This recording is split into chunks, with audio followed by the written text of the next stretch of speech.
Good afternoon, everyone. I am Bhavna Duggal from SI UK. First and foremost, welcoming everyone to our webinar today, which is on chemistry and its scope and job prospects in the UK by Nottingham Trent University. So today we have David with us, and he will be telling you about the scope and chemistry scope in UK. So over to you, David, and So thank you very much. So good afternoon, good morning from the UK. I'm just going to talk a little bit about chemistry in the UK.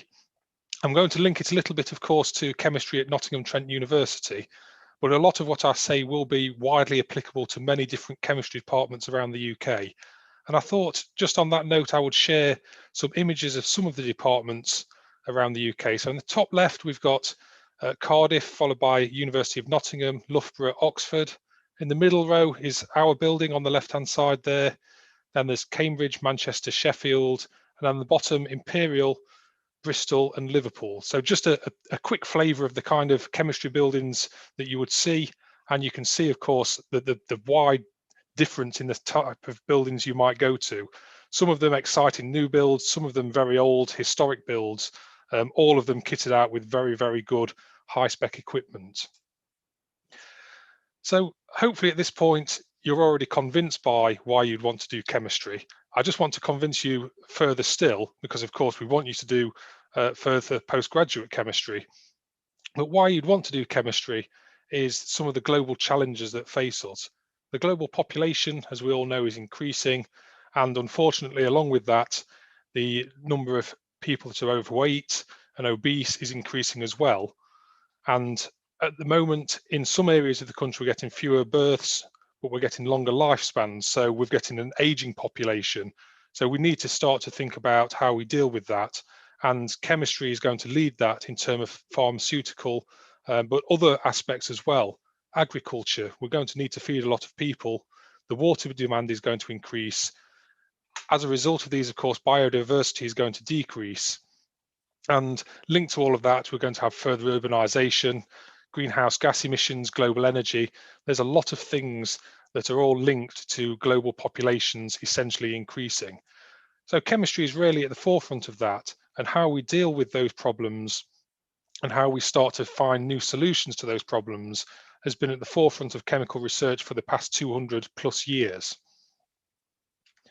And just to illustrate really the importance of that, these are the figures in terms of billions of US dollars that are spent every year by various countries around the world, and you can see that there's an increase in the spending as well. So this is scientific investment spending, and you can see the USA and China are kind of the runaway leaders here.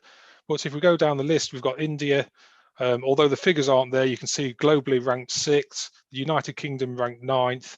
So there's a lot of spending on scientific endeavours, and this is because governments around the world, despite what we may think of some of them, are genuinely investing for the future in science. And that's something, of course, that as a chemistry community, we need to take advantage of. So I guess then you might wonder what the importance is. And I'm going to just share a little bit of information about the UK economy and the Indian economy to give you an idea. And this is directly related to chemistry. So the UK has got a population of around about 70 million. There are 800,000 jobs directly supported in the chemical industries. So that's pharmaceutical, chemical products and such like. It's worth noting that it contributes around about 21% of UK GDP. So we're talking a huge figure is related to chemistry. But it's worth noting that beyond the direct industries, there's a lot of chemistry dependent downstream industries that some of them may be obvious. So textiles, where you think about dyeing the cloth, for example, we know that that's chemistry related. Some of it you might not immediately recognize as chemistry related. Maybe aerospace you'd think is more engineering, but of course the chemistry is important. A lot of the materials on aeroplanes are very much developed in chemistry labs and then scaled up. The automotive industry, of course, is very much chemistry dominated. Think about the fuels and oils. Construction and materials, of course, new materials require chemists. Electronics, again, a lot of the materials in there require chemists. So many of these other areas as well. Water, of course, we noted on the first slide, is a very important industry. And in order to get that right, we need to have chemists understanding how we can take water from different sources and be able to use it as fresh drinking water. And that's, of course, a problem that's acute all over the globe. So something that we really need to get to grips with. Food and drink, of course, is all chemistry.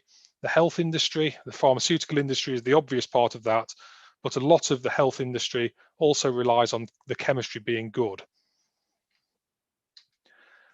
So here is just an example of the importance of chemistry to the Indian economy. So this is taken from a report from a couple of years ago, and you can see agrochemicals is part of it, but bulk chemicals and petrochemicals make up a lot of this. It's worth noting that the figures here are only 65% of the total sales related to the chemical industry. So there are other small contributions from other areas that are not shown on this graph, but obviously contribute another 35%.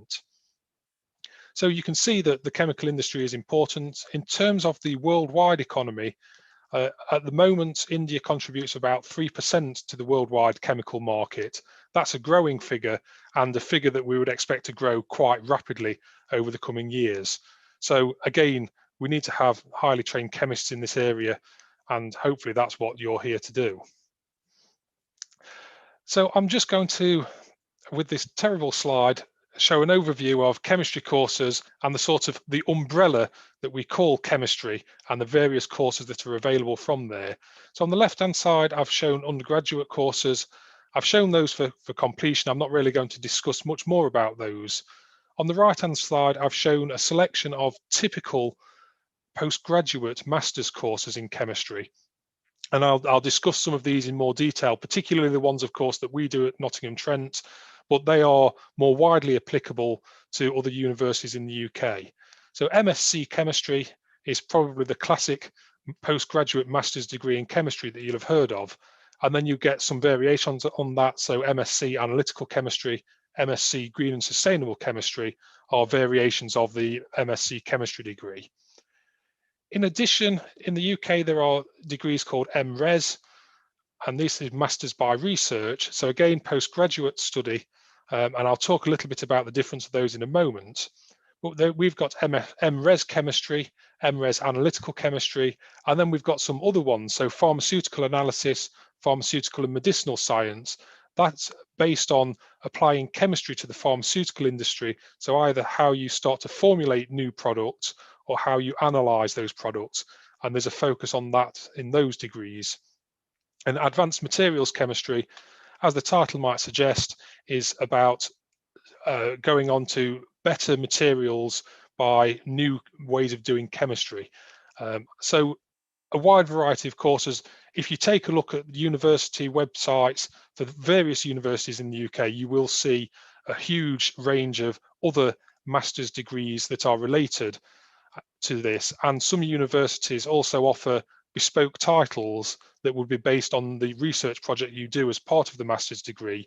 So there's potentially a never-ending list of different degree titles that you could get, all under the chemistry umbrella. So the choice then, based on that, looks like, would you want to do an MSc degree or an MRes degree? And essentially the difference is the size of the research project that you're going to do. If you do an MSc degree, then you're going to be looking at a research project that's typically about a third of the degree in terms of its weight in your final degree classification. Whereas an MRes project typically has a research project that counts for around about 2/3 of the degree. So it depends really on what you want to do. And you'll see in a moment how that works out in practice. But if you want to go on to do more research and development based industries, or maybe further study in academia, going on to PhDs and so on, then an MRes degree is probably the route for you. If you want to go on to do further study and understand more widespread topics, then the MSc degree is probably the way forwards. You would still do a large research project as part of that, but they are essentially the differences. So I'm going to link then to the postgraduate chemistry degrees that we do at NTU. Again, as I've said, this is fairly widely applicable, so you could go to different universities and you would see very similar titles and you get a similar kind of content. Just note that these courses are all approved by the Royal Society of Chemistry, with the exception of MSc Forensic Science. That's looked at by the Chartered Forensic Science Institute, so it's slightly different, but falls under, again, the chemistry banner. So we do MSc Chemistry, and we also do one that's called With Professional Practice, and that's where you can go on to do a year's placement as part of your degree. So you get some work experience in the UK as well as doing your MSc degree. And then the MRes courses are the titles that we looked at on the previous slide, and I'll go into some detail about what those different courses are in the coming slides. So I'm not really going to delve into the inner workings of the degree, more the kind of topics that you would look at. And in terms of the MSc Chemistry degree, you would do all of the modules that we have available. So organic synthesis and characterization of biologically active compounds is pretty much as it says. You're going to look at synthetic pathways for biologically important molecules and see if you can form new CC bonds and functional group transformations. So it's organic chemistry, but with a specific route to new biologically active compounds, i.e. drug-like molecules. Physical properties of solid state and nanocomposite materials, pretty much as it says. You're going to look at solid state and nanocomposite materials and understand how you can measure the physical and chemical properties of those. Inorganic chemistry beyond the molecule is a way of looking at supramolecular chemistry. We're looking at potentially using biomineralization as a route to new small particles and how that might link into crystal and particle growth. So the idea there is we're looking beyond the molecule. We're not at the molecule stage. We're looking at much larger particles that come from that and how we can exploit those kind of molecules.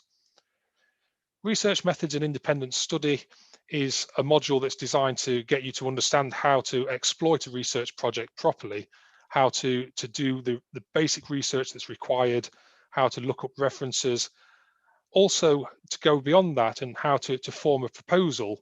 And that's something that's important. If you go on to further study, or even if you go into industry, you will be looking to apply for grants or funding of some sort. Even if it's within your own organization, you've got to produce a compelling case as to why somebody's going to put up a large amount of cash for your research project.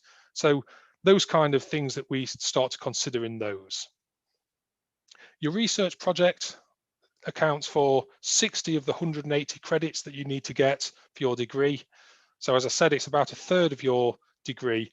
And the research project, there are various titles that we make available, but this is genuine research, and I'll show you later on how that's done.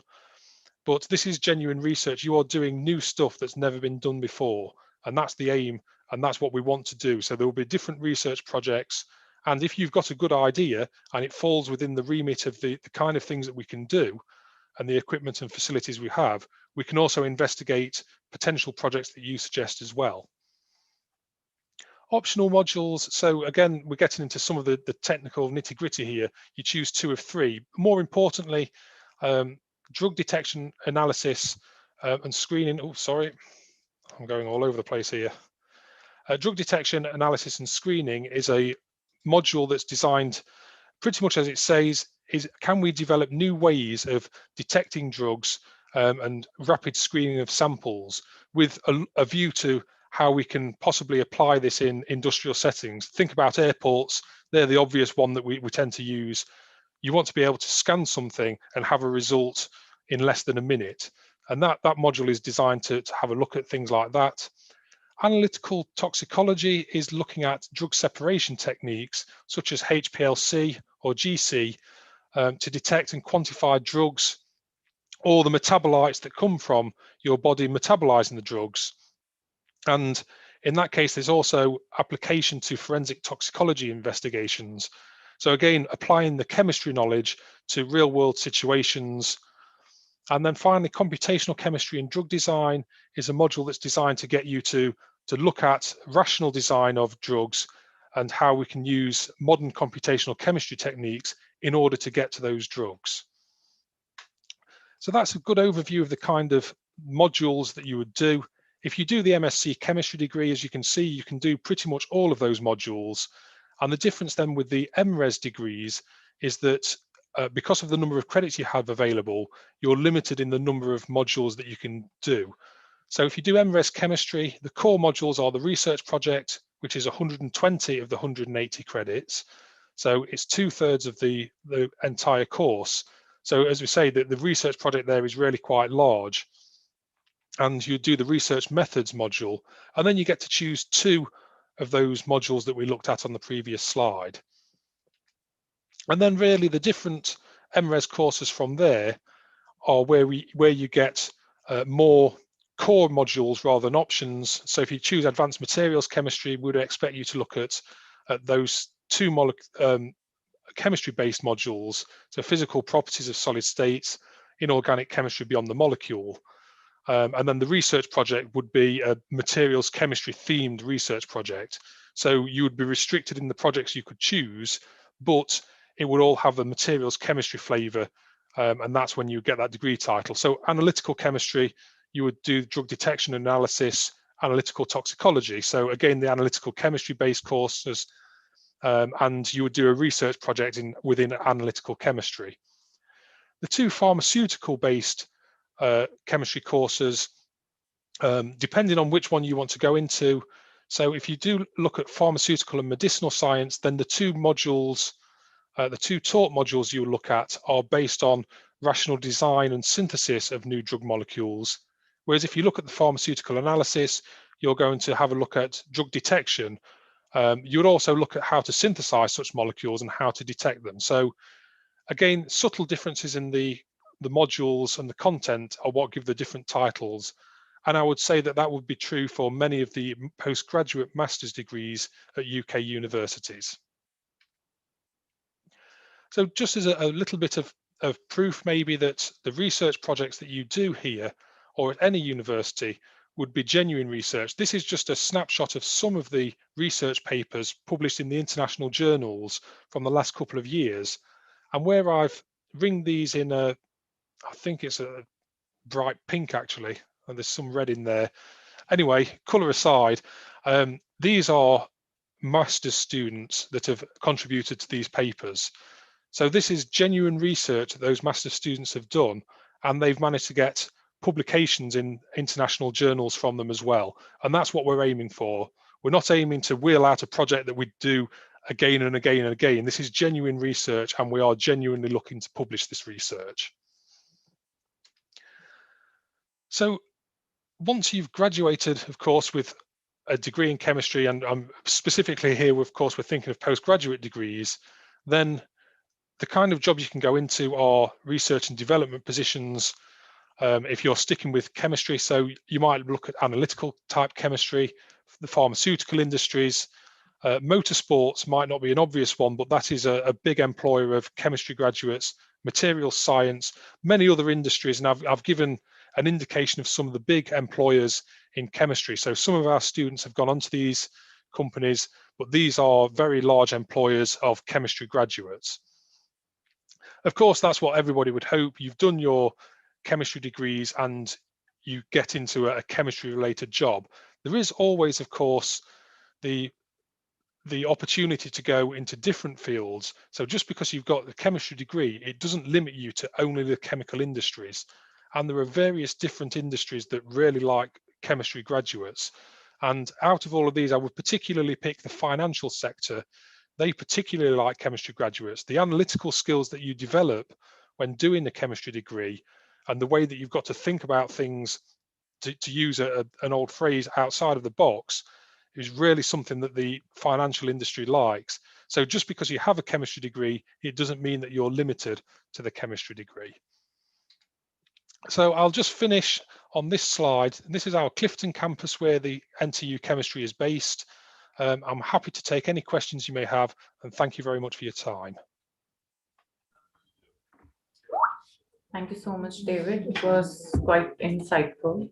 And we got to know that studying chemistry does not restrict you to a career in laboratory. It can also lead to a many different careers. So let's see if we have any questions. All right. All right. So the first question is from Hashik. That's what kind of job opportunities would be available for the stream in biochemistry? So biochemistry, you would be looking at similar kind of things. Often with biochemistry, you would also go into looking at ways of dealing with pathogens, and you'd then be looking at taking samples of pathogens. So you could go into the health industries in hospitals, for example, to be taking samples and understanding how those samples may be infections that people have. So biochemistry, again, it does fall under the chemistry umbrella. Typically within the UK universities, unusually you'd imagine they're actually quite separate subjects, but they do share obviously a very common theme of chemistry, and that's where the job opportunities would lie, in addition to the ones, of course, I've just shown you. All right. Thank you so much. Next question is from Shruti.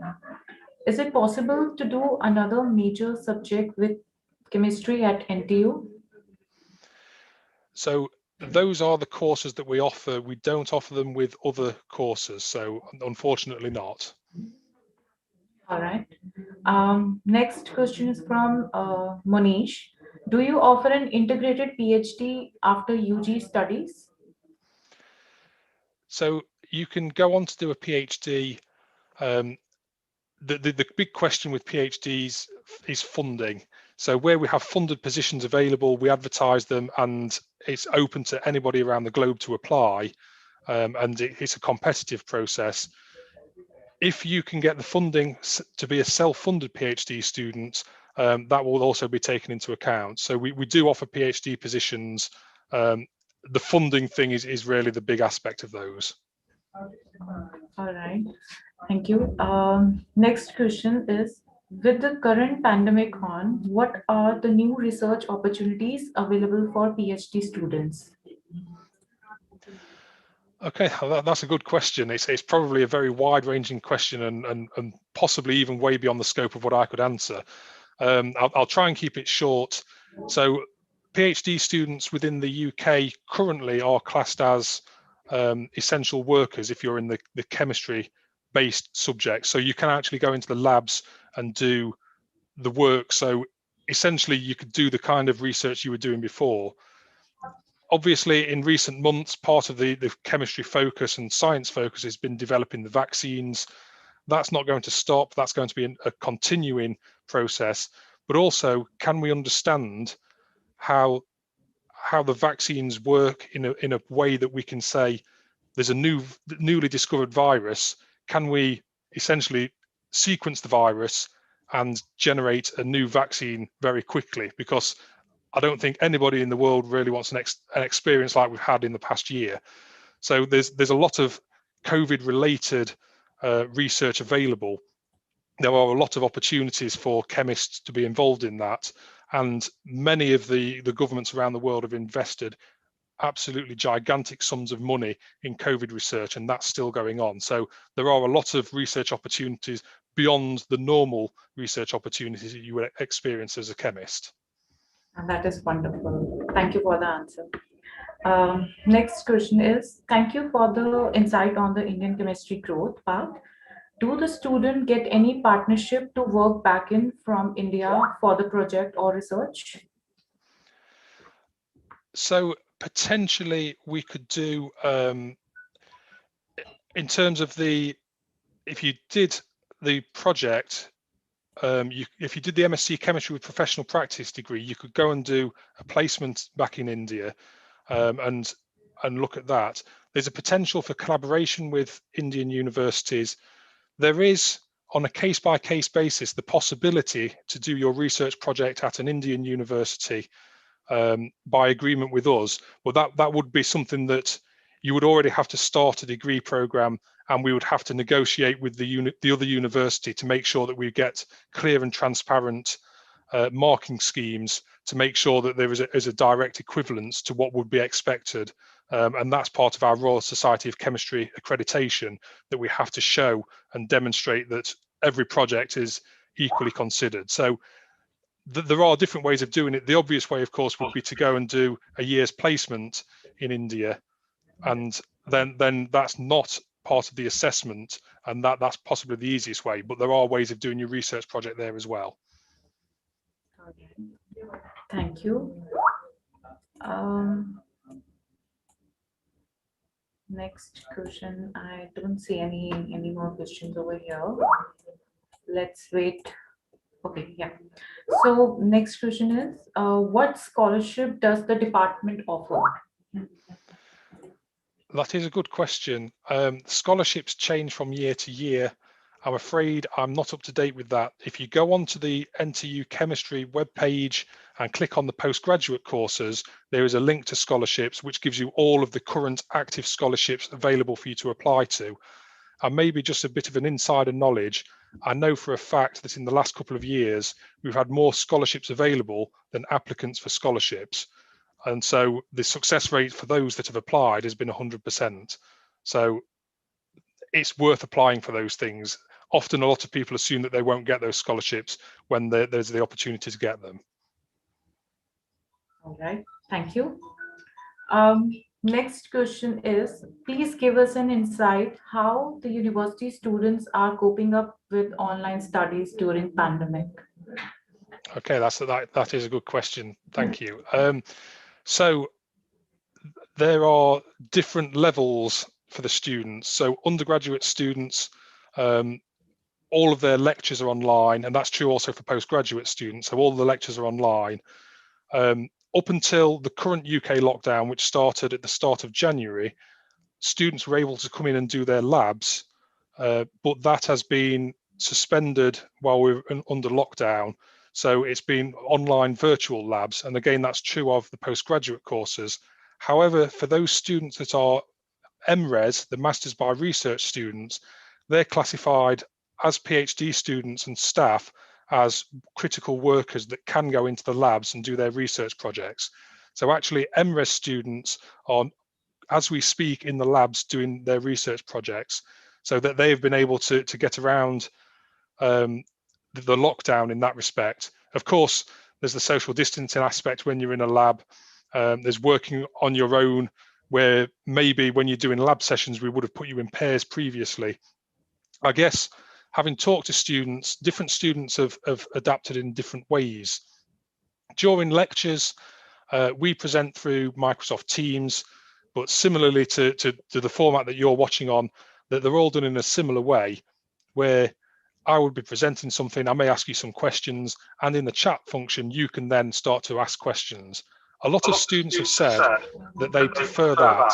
They have found this a very easy way of looking at lectures and asking questions.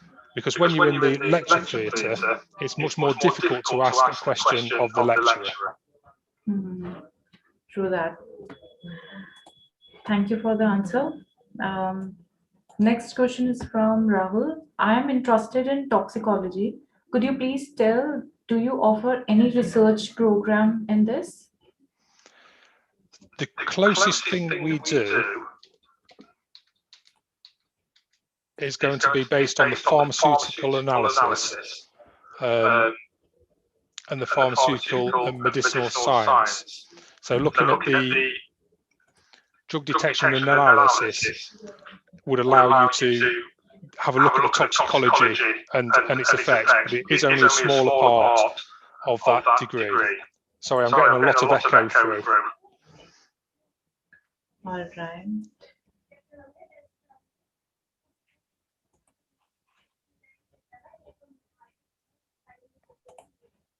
Fine.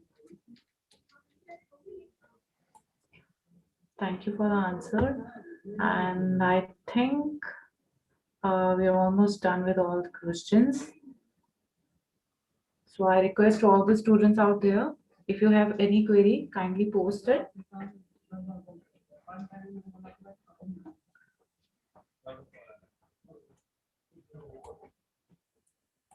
All right.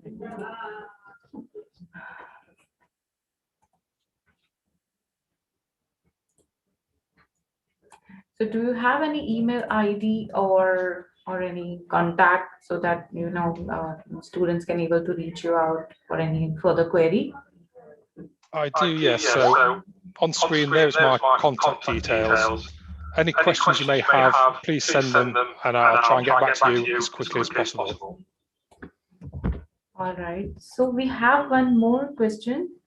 What are the current industries that NTU have a tie-up with the drug discovery related stream?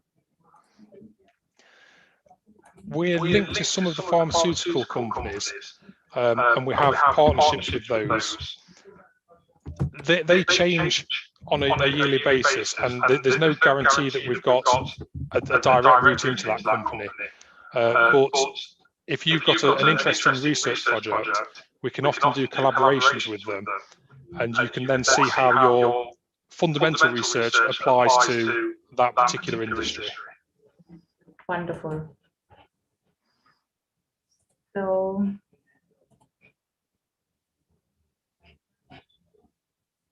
let's wait for like another 1 minute. Okay.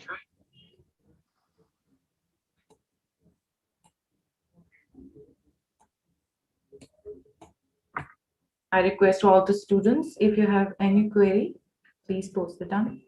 Or also you can note down Dr. David email ID.